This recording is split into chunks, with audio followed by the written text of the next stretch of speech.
Hello, my name is Jordan Bay, and I would like to take a few minutes to discuss the current state of women in Pakistan and what that means for the future.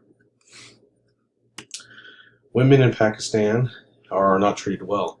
We can look historically at the events Pakistan has sustained over time to clearly see the poor status of women.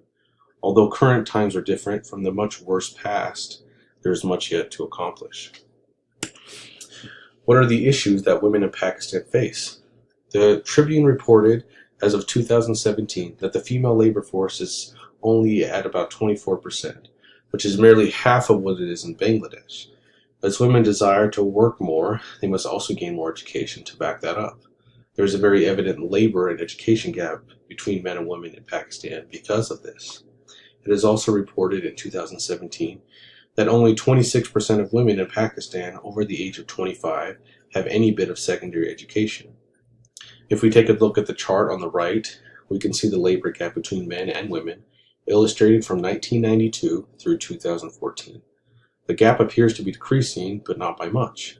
Even after all the effort that good people have put in over the many years, there is clearly still major issues to work through.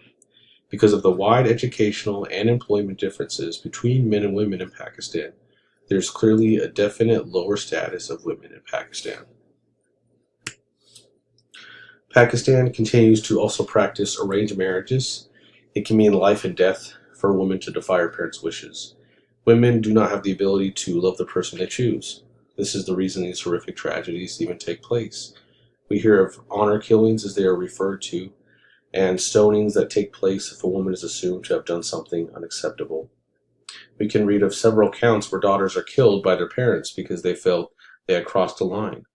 These are current stories in modern-day Pakistan, not ancient ones.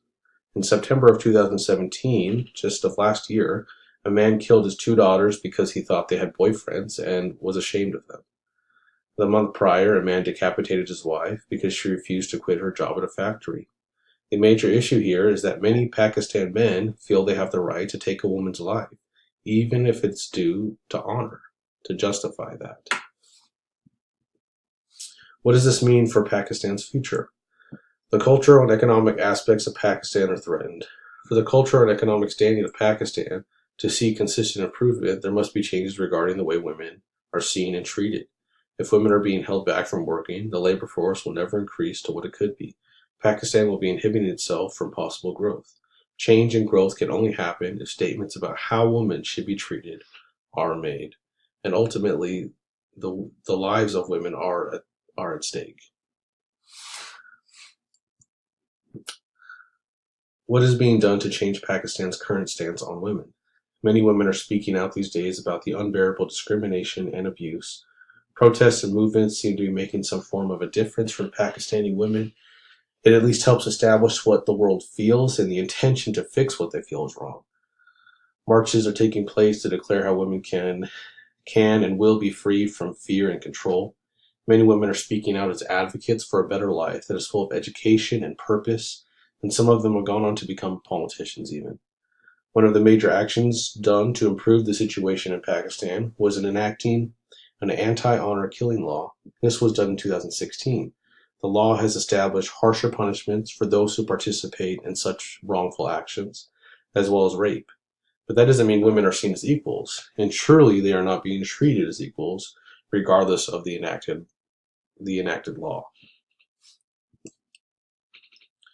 I believe that women in Pakistan can have a better life if good people continue to stand up for equality. It will not easily be handed to them, but if worked for, the dynamic of how women are viewed can be changed. We live in a world where women are considered equal in many other countries. It is only a matter of time before all women around the world can bask in the same privileges. Thank you for taking the time to listen to my brief presentation on the status of women in Pakistan. I hope you have learned something insightful that can be shared with others in supporting the overall cause to establish equality among the nations. Again, my name is Jordan Bay, and this has been a presentation on women in Pakistan.